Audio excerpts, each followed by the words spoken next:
We got to start with the 49ers. I guess I'm naive. I thought that maybe by now we'd be done with the 49er quarterback drama. It's the never-ending story. Yeah, it's like a gremlin. It just keeps on, reinventing itself. And I'll tell you this, in a perfect world, Jimmy G is the solution. This is where he would be Jamie Lee Curtis, perfect, because he knows the system. You know what you're getting, but I understand Lynch said it's probably run its course, the relationship. But Whitey, are you telling me now if there's something going on, and I'm not being negative, if there's a delay with Brock Purdy, Trey Lance, and I'm kind of real excited because I don't think he's where Wiseman is at. We saw Wiseman for 37 games his rookie year. They let him start, and then you're like, oh, brother, can he box out? Can he set the screens? I don't think we've seen enough of Trey, but my question and concern and fear for Niner fans is Kyle Shanahan had a game plan for Trey Lance that it was almost like, hey, son, I don't think you can throw the ball. That accuracy, on low. So I'm eager to see how he'll look if he gets the opportunity and there's a delay with Brock Purdy. But I think it's incredible. And you just mentioned them in the same sentence. You mentioned Trey Lance and James Wiseman. Of course you do. And I remember a couple of years ago, I'd ask Dibs, I'd ask everybody, I'd come on a show, and hey, what do you think of this? And I would ask people, who do you think is going to end up having the better career? Joey Bart, Trey Lance, or James Wiseman. And look where we are now with those three. Wiseman's gone, Trey Lance is hurt, and Joey Bart, word out of Arizona is the Giants are like, yeah, he ain't the guy. Man, and last year I was like, Edgar Martinez. He just reminded me of a couple dudes at the plate, but wow, we got to see with that. But I'll say this, and you're going to say, oh, Goo, you're just front running because he had 23-7. But if I had to answer that question, which I will right now on this Tuesday, I would go James Wiseman. Would you? Yeah. I would still go Trey Lance just because there's something about a quarterback, and I think he's going to have chances. And if he doesn't end up having a chance to be the guy here, which he may or may not, I think he's going to have a chance elsewhere. And I think just the quarterback, there's just more upside for a starting quarterback in terms of your star potential. It's just so untapped with him. Okay, I get that, but I'll tell you this. If I could go down to Santa Clara and go in the front office and talk to Lynch and Shanny, I'd throw a phone, I'd throw whatever I had at my disposal. And why I would throw it is the report, and you tell me what you think that came out a couple of weeks ago. Was it Albert Breer? I believe so. That they didn't like the wheels on Trey Lance? Like, you should know that before you take the toy out the box. Right. With that said, that doesn't make me any more or less, confident in the kid. It's about, if you get out there, Trey, you're going to be better just because you got McCaffrey in that offense, and now you got more seasoned IU. The Niners are loaded offensively and that weaponry, but do you really believe a team said, we got to scout this guy, and then all of a sudden, he's not as fast as we thought? If that's true, that tells me that and teams do this all the time, they talk themselves into the pick. It's like, we need a quarterback. Wow. This guy's here. These are the guys available. We can get that guy. Yes, he must be the guy. I don't know.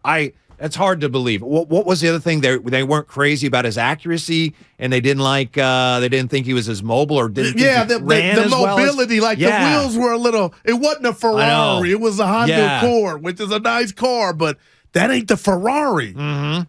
Well, John Lynch today, as you know, at the Combine spoke to the media. Here's what he had to say about the 49ers, given the fact that they've got two injured quarterbacks right now, how they may make a foray into the quarterback market.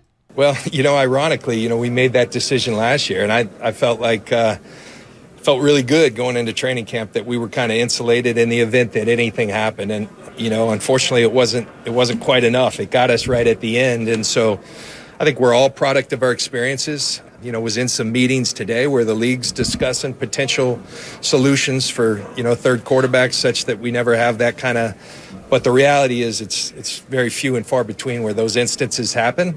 So we'll see. And we may have to look into the quarterback market in addition to Brock and Trey to insulate ourselves from whatever may happen. All right. So definitely the implication there is, look, we're set. We got Brock's probably our one, and then we got Trey as our two for now. And then we really only need to worry about an emergency third guy because that's the situation we were in last year. Do you think that's how it is right now going forward? Brock's the guy. Fingers crossed on a surgery. We'll talk more about that. Yep. Trey is right now, just circumstances dictate. He's number 2, and then we'll have to just for insurance reasons, essentially, we'll have to look at adding somebody to them. Yeah, no doubt. So I would tell Niner Faithful or Niner Empire, don't get too excited about. It's almost like the NBA version of the trading deadline. A bunch of junk episode of Sanford and Son. So if you go get a Dalton, they'll never be brought here to be the one. The Montana are young, but I'll say this: I cannot, and it's still on my DVR, for the life of me, believe the NFL and their rules had something to do with the Niners only having 2 quarterbacks, because that game was marred, the NFC Championship game.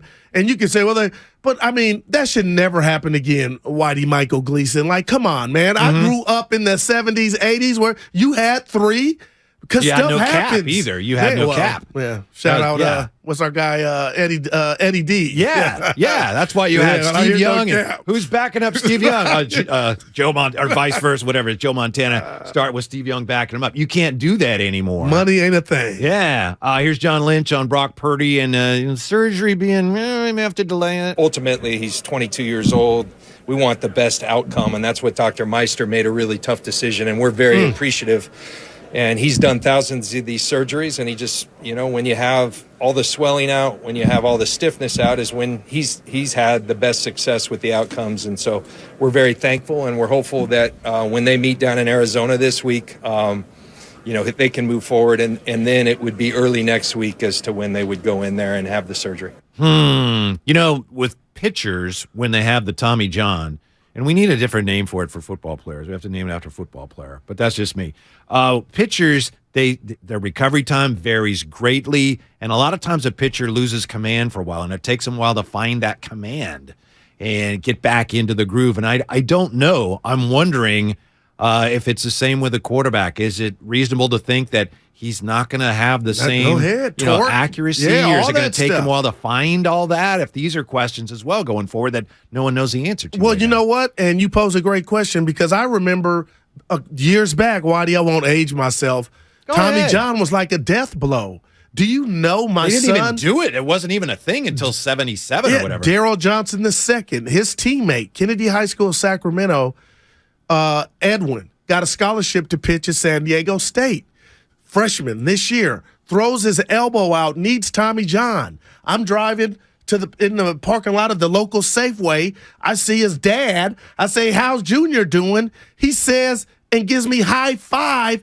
He had Tommy John at San Diego. I go, "Why are you giving me," to myself, the high five? But he was saying the elbow will be better, like some pitchers in baseball. They like to have that. Oh, yeah. I'm like, have we gotten sciences to that point to where Dude, it went from death blow to a few years ago, there were stories about parents of high schoolers who needed they would go to doctors. Can we have Tommy John on our son? Because there are instances where there's been an uptick in velocity. And of course, the doctor's like, I can't. No, I can't operate on someone if there's nothing wrong. We can't do that. Yeah, wow. But there are pitchers now. You're right. Kids, why? It was a long time ago. Freshman in college. When Tommy John had that, no one knew. Can he even pitch again? He pitched for a long time. Now there are guys that have multiple Tommy John surgeries. Look at I mean, I don't know if they've all gone through not reconstruction, but some form of that to be dominant in their later years. Would you be okay with that if you had to take a ligament from a cadaver?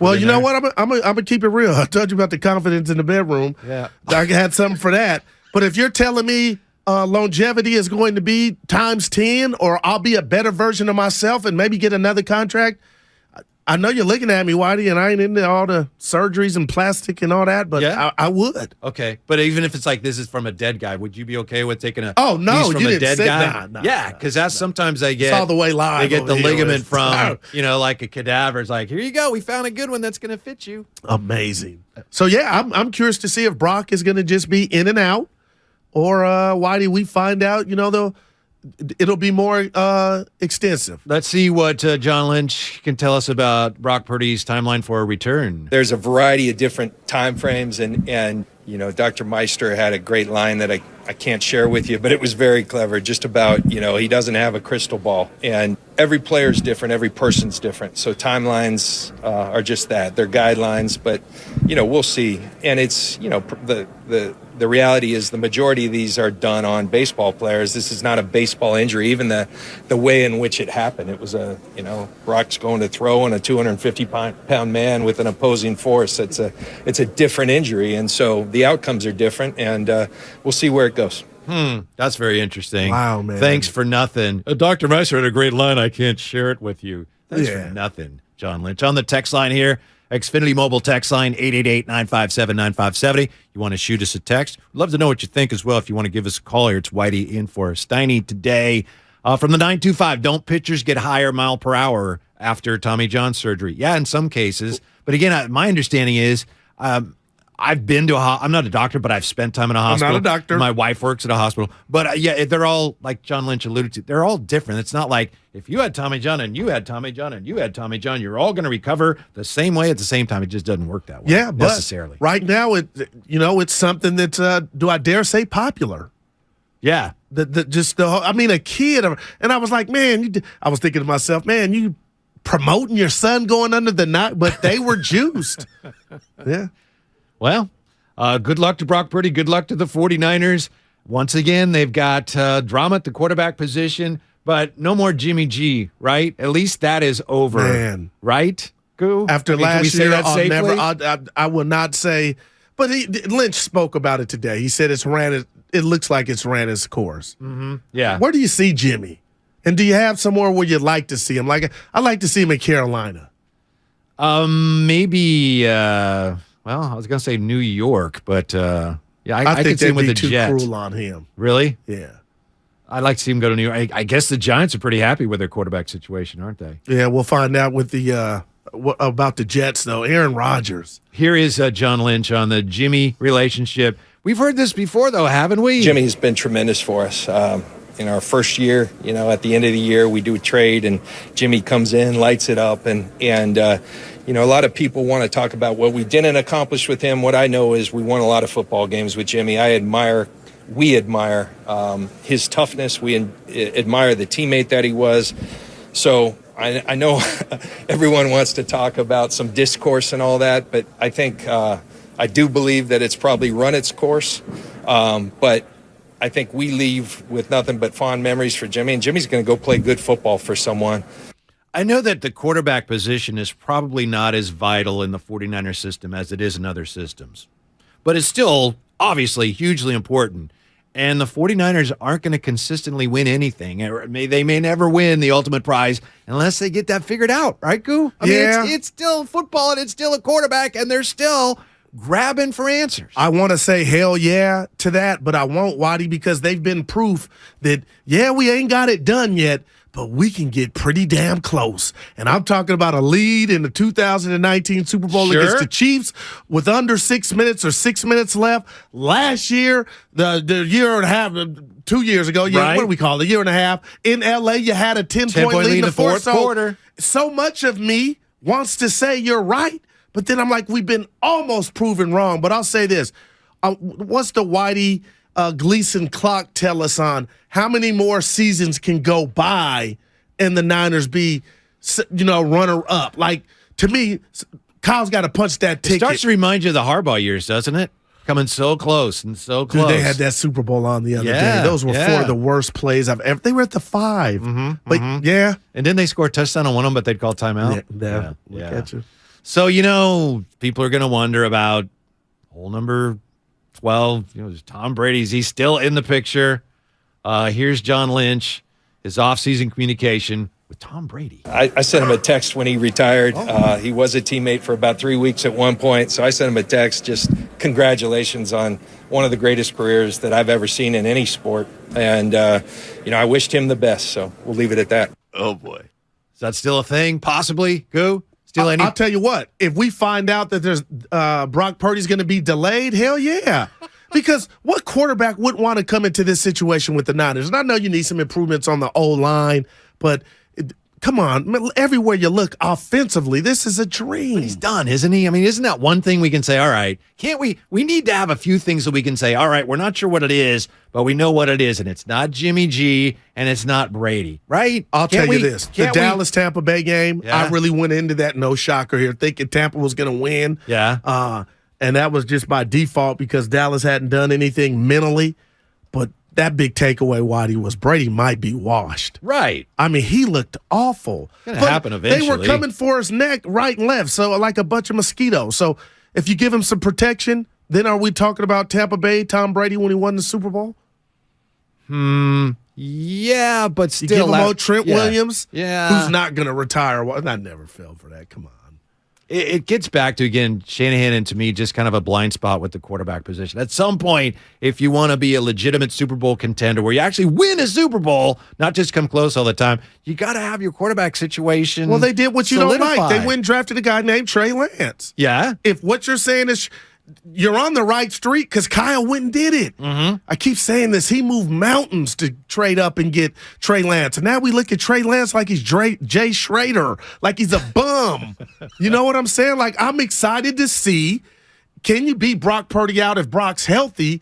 But are the football gods talking here to where that surgery could keep him on the shelf and we get to see what we thought Kyle saw when he worked out, Whitey? Because I don't know what games he watched to fall in love with Trey Lance. How did you think, honestly? Well, I know you'd be honest. I don't have to ask you to be honest. Castani does that a lot. I don't have to do that. I with mean, you, 'cause I know you're gonna like, be- well, what are you doing yeah. another time? What did you think of the way Trey Lance played before he got hurt this year? It was an F, and it was an F by committee. I felt like Kyle Shanahan was telling us he was scared and nervous to let this kid throw the ball. Now, some things have changed on the farm. And I ain't talking Stanford. Now you got McCaffrey. Now everything's opened up. But do you have that ability that Brock Purdy showed as soon as he stepped out on the field? My eyes are looking downfield. And you saw the uptick in points. Everything Kittle looked like Kelsey. Yep. You think that wasn't just Kyle. That was him looking downfield. So can Trey Lance show those attributes? I want to know. The other thing is, if Brock Purdy is the guy, if he recovers, he's healthy, and he looks like, okay, he's the guy, then Trey Lance is not going to want to stick around as backup, right? No doubt. That's an asset that you could probably get something for rather than, I mean, he's not that valuable to you as a backup quarterback. Now, right now, you don't know, so you want to hang on to him, but you've got that going forward as well. And by the way, Trey Lance, when he, on Instagram, when he put the fingers crossed because who was it? The Titans hired the 49ers. I saw. Oh, you're right. That's a good pull. Pro personnel, Yeah. and he put fingers crossed, and he said, "Oh, I was just wishing him luck." Come on, we're not that stupid. Come on. You think we're We're not naive? dumb? Yeah. So if Brock's the guy, then you got more questions to answer with Trey Lance. What did you thought Brock Purdy was the guy last year, though? You're satisfied what you saw from what we see 7 or 8 games that. Yep, he's a guy. I know. Greg It's interesting Cosell, you asked me that. Greg Cosell says that's a small sample size. I love me some Greg Cosell, but I'll say this: that Dallas defense came to play, and it wasn't the 35 points or 38 points the Niners were putting up. One could say rightfully so, and then we saw him against Philly, and it was early, but the first drive when he got wrecked, you just think, okay, has he kind of hit his ceiling? But we need to see more of him. But Whitey, I'm sorry. The politics of what we spent to bring in Trey Lance, I cannot just say, Brock, it's your show. And like, we owe it to the organization to see if I got it wrong. Can this kid play? And the way that you used him, those game plans were offensive, Whitey. I mean, I can remember vividly, like, man, let the dude throw the ball. But it was just conservative, and it was yuck. I think if Brock Purdy continues to play that he's played, it doesn't matter what Trey Lance is. It's time to move off of him. That's it. And I know we got a lot of pizza left in the box before we can make that We got decision. a surgery. Yeah, we do. And I know that's who knows how those things are going to go. And I was late to the Brock Purdy party, the Purdy party. I have to admit, during the preseason, I'll be honest, I was saying, come on, just Sudfeld's the guy. Brock Purdy, he played well. That's great. Against the Vikings. Preseason. Yeah. But, you can't screw around with this. So I was wrong about Brock Purdy before the season started. That said, the way he played last year, assuming health, and yeah, it's an open question, then I think he is the guy. And I think Trey Lance's days are numbered here. I asked Steiny this, and I'll get this to you. You tell me what you think. Kyle Shanahan, still the genius, one of the best play callers in the game. Andy Reid first. But Whitey, where are you when we talk about he hasn't won the big one? Are you so just impressed and enamored with what Kyle's done and how close they've gotten that your calendar, or you won't write an article for 4 more years if Kyle doesn't win it? Or is that something you're looking at like, damn, coach, if this is a fact, it could be. They got to win one at some point. You may have had your closest opportunity in 19 to get to a Super Bowl or win a Super Bowl. Right. I mean, we assume they're going to get back, but that could be a stat. You hope it's wrong, but yeah. And you're right. He's an outstanding coach, beyond an outstanding coach. But right now, his legacy, if he was done now, and he's not, but if he was, it'd be, boy, that guy sure came close a lot. No. And a lot of that is because he couldn't figure out the quarterback situation. I won't say Marty Schottenheimer because he never coached in the Super Bowl. But Right. Came so close. And it's, as I said earlier, not to repeat myself, to me, it's just incredible that you got this great offensive coach and he can't, for whatever reason, figure out the quarterback. He's got to figure that out. Why you going can't he? Jimmy overthrowing Sanders? Because I've kind of given up on that wasn't why they lost the game too. It didn't it help. was some suspect play calling. I know. Yeah. And blown coverages. Yeah. Jimmy was the guy, and then they decided to double down on Jimmy. We all know the story. So obviously things could be a lot worse because, they've had really exciting seasons. This year was very disappointing ultimately, but it was very exciting. It's so much fun when the games matter. But at some point, Kyle Shanahan, and he knows it better than any of us, you got to win a freaking Super Bowl. No doubt. And Whitey, I've been telling anybody that'll listen this, one of my hobbies or my fetish, I like to watch games back again. I just do. Mm-hmm. I keep watching that Eagle first half only. Maybe that's one of the problems you're having in the Niner bedroom. game. You're in there watching, I'm watching the 49ers Super Bowl against the Chiefs again. That could be part of the problem? I don't know. I think I needed that advice earlier. Okay. I don't know. I'm kind of mad at you now. Sorry. Like I needed that earlier. But Just chew it and do that hit, that was a hit. Like if you told me, hey, this is the hit that will wreck a quarterback's elbow, he was like it bent back. Yeah. He was like, that's a ouch, really, man. Why'd he just watch that? That was like, that's how you. Oh my God! That's why I'm worried about the surgery. It was everything you don't want. It was perfect to be done. That's a great point. I really hadn't thought of that. Lynch said it, and you said it because we compare this to Tommy John. We know what happens to pitchers. Pitchers, their ligament it ruptures because of the stress and strain. Well, this is more than that. This is blunt force trauma to the elbow. In addition to that, so there's lots of other things that. Dr. Miser, may have to do when he's in there. So. He's done over 100, though. Fingers crossed. Done over 100. On the text line, 888-957-9570 from the 510. Why doesn't Lynch get criticized for being an average GM? Reuben Foster, Joe Williams, 3 number ones for quarterback with 4 starts. Because he's really, it comes down to Kyle. Sure, John Lynch is the GM, but Kyle's the one that has final word on everything. Okay, but how about this trade for McCaffrey? Doesn't that wipe all that out? Yeah, that's a pretty good deal.